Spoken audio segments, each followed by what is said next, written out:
कारल्याची भाजी करायची तर आपण ती वेगवेगळी पद्धतीने करत असतो. कधी मसाल्याचे कारले, कधी साधे कारले किंवा मग कारले करताना आपण गूळ, चिंच किंवा शेंगदाण्याचा कूट आणि इतर मसाले टाकून आपण कशी ती कडू होणार नाही याचा प्रयत्न करत असतो आणि वेगवेगळ्या पद्धतीने आपण ती भाजी करत असतो. पण यावेळची भाजी मी माझ्या मनाने केली. म्हणजे मला असं वाटलं की काहीतरी आपण वेगळ्या पद्धतीने ही भाजी करावी आणि मी मनानेच केली ही, पण इतकी टेस्टी झाली भाजी की म्हणजे मुलांनी तर नुसतीच खाल्ली.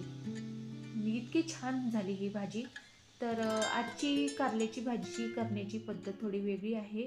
तर आपण करूया कारल्याची भाजी. तर कारल्याची भाजी करण्यासाठी मी इथे छोटे छोटे 5 ते 6 कारले घेतले आणि त्याचे याप्रमाणे काप करून घेतले. असे उभे काप करायचे. छोटे छोटे कारले घेतले की त्याची टेस्टही छान लागते आणि अगदी म्हणजे छान होते, चविष्ट होते. तर हे कारले मी याप्रमाणे कट करून घेतले आणि आता यातल्या आपल्याला बिया काढून घ्यायच्या आहेत.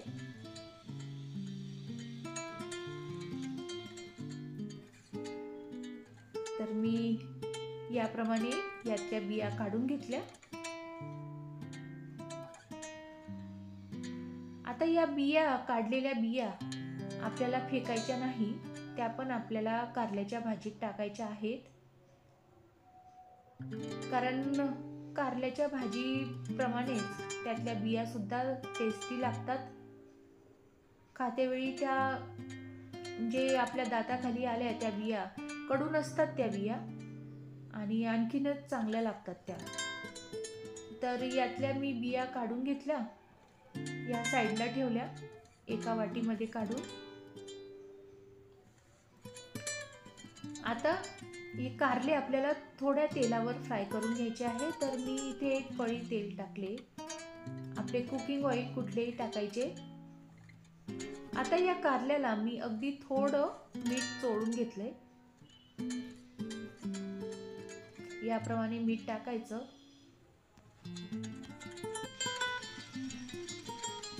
आता हातानेच याप्रमाणे मीठ चोळून घ्यायचंय आपल्याला. आता तेल गरम झाले की असे या पद्धतीने आपल्याला कारले ठेवायचे.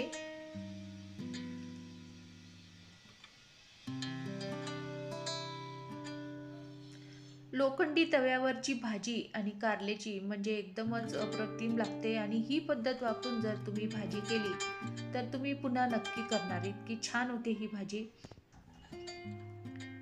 आता या पद्धतीने आपल्याला हे कारले पालथे असे मीडियम फ्लेमवर आपल्याला ते फ्राय करून घ्यायचे आहेत. साधारण 2 ते 3 व्यक्तींसाठी हे कारले आपण करू शकतो किंवा जास्त क्वांटिटीमध्ये करायचे असल्यास हीच पद्धत वापरून आपण थोडं वाढवू शकतो मसाले वगैरे.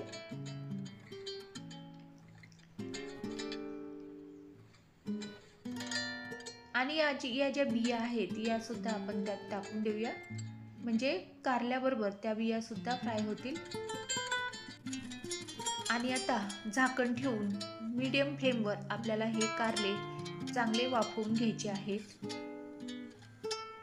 आता तोपर्यंत कारले आपले फ्राय होतात तोपर्यंत आपल्याला इथे कांदे, मोठे असतील तर 2 मोठे कांदे घ्यायचे किंवा मग असे याप्रमाणे मध्यम आकाराचे असतील तर 2 ते 3, 4ही घेऊ शकतो आपण. आणि याला आपण बारीक चॉप करून घ्यायचे आहे.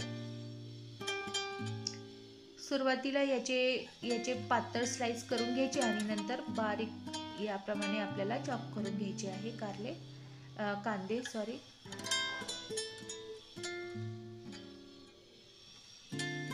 तर कांदे आपण साईडला चॉप करून ठेवूया.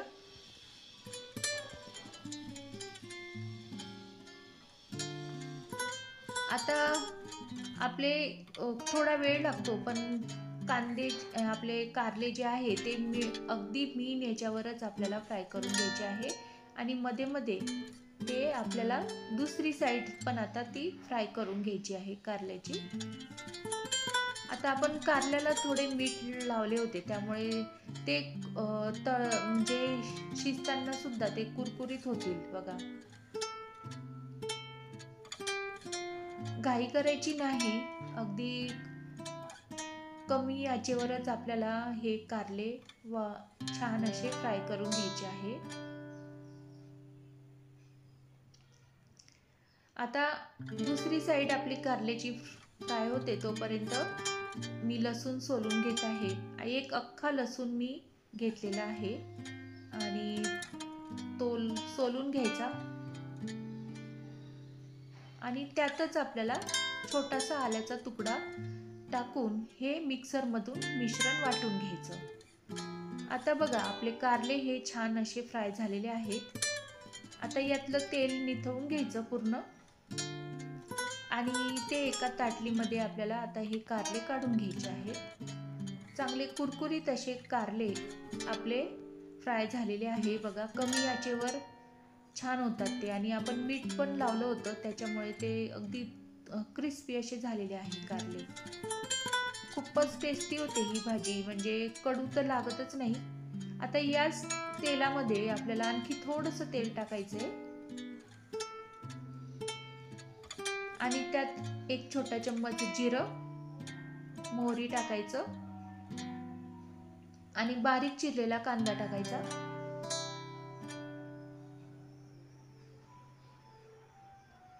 आता हा कांदा सुद्धा आपल्याला लालसर असा परतून घ्यायचा आहे, म्हणजे चांगला कच्चा राहता कामा नये. त्याचा लालसर कलर येईपर्यंत आपल्याला फ्राय करून घ्यायचा कांदा.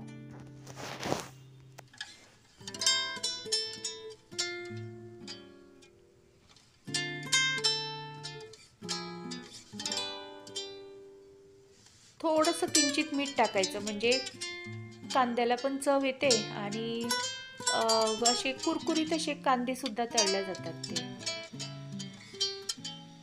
थोडं आपण कारले आपण फ्राय करताना कारल्याला मीठ चोळून घेतलं होतं आणि आता किंचित मीठ आपण कांद्यामध्ये टाकलं. तर बघा याप्रमाणे आपले हे कांदे सुद्धा छान ब्राऊन असे फ्राय झालेले आहेत.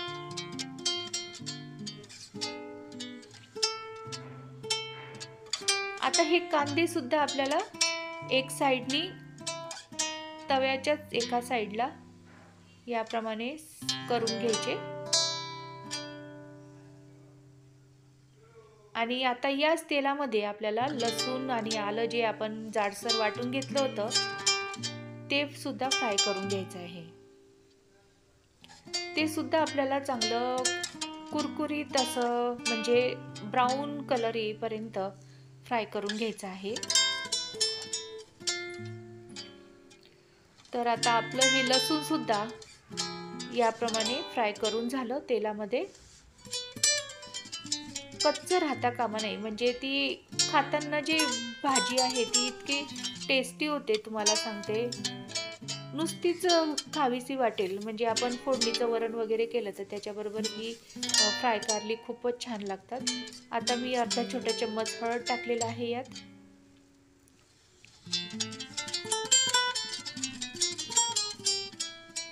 एक चम्मच 1 ते 1.5 चम्मच आपण लाल मिर्च पावडर टाकायचे. आपल्या आवडीनुसार आपण टाकू शकतो. जास्त तिखट नसेल तर आपण 2 चम्मचही टाकू शकतो आणि अगदी चवीपुरतं आपल्याला मीठ टाकायचंय. आता मीठ आपण यात 3 वेळा टाकलेलं आहे, म्हणजे कारले आपण फ्राय करताना थोडंसं टाकलं, नंतर आपण कांद्यामध्ये टाकलं, म्हणून आता मीठ अगदी थोडं टाकायचंय आणि यातच आपल्याला बेसन पीठ टाकायचं आहे. म्हणजे छोट्या चम्मचनीच मी अगदी 3 चम्मच टाकले, किंवा मग आपण 1 टेबलस्पून असेल तर आपण 1 टेबलस्पून आपण याच्यात बेसन पीठ टाकायचे.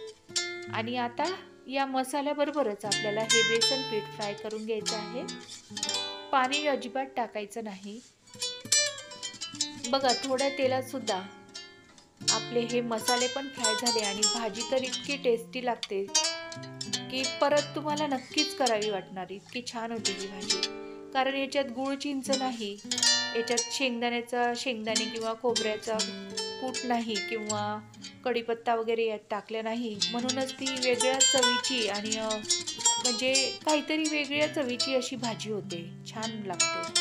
आता त्यातच आपल्याला एक छोटा चम्मच किचन किंग मसाला टाकायचा आहे किंवा गरम मसाला, आपण कुठलाही आपल्या घरात असेल तो गरम मसाला टाकायचा आहे.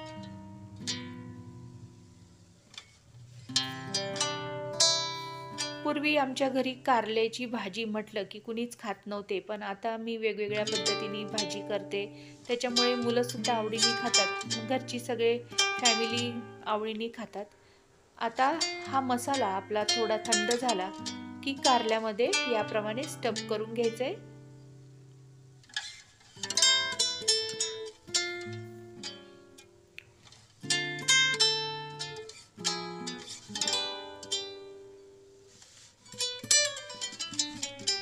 तिखट वरण आणि याप्रमाणे कारल्याची भाजी आपण केली तर मस्तच जेवण होईल. आणि ह्या ज्या बिया होत्या आपण फ्राय केलेल्या त्या पण यात टाकल्या आणि या पद्धतीने ही कारल्याची भाजी आपण केली. तर ही अशी आगळी वेगळी कारल्याची भाजी आपल्याला कशी वाटली मला कमेंटमध्ये नक्की कळवा. आणि पहिल्यांदाच जर तुम्ही माझा व्हिडिओ बघत असाल तर सबस्क्राईब टू माय चॅनल. पुन्हा भेटूया आपण अशाच एक नवीन व्हिडिओसह. Thank you so much.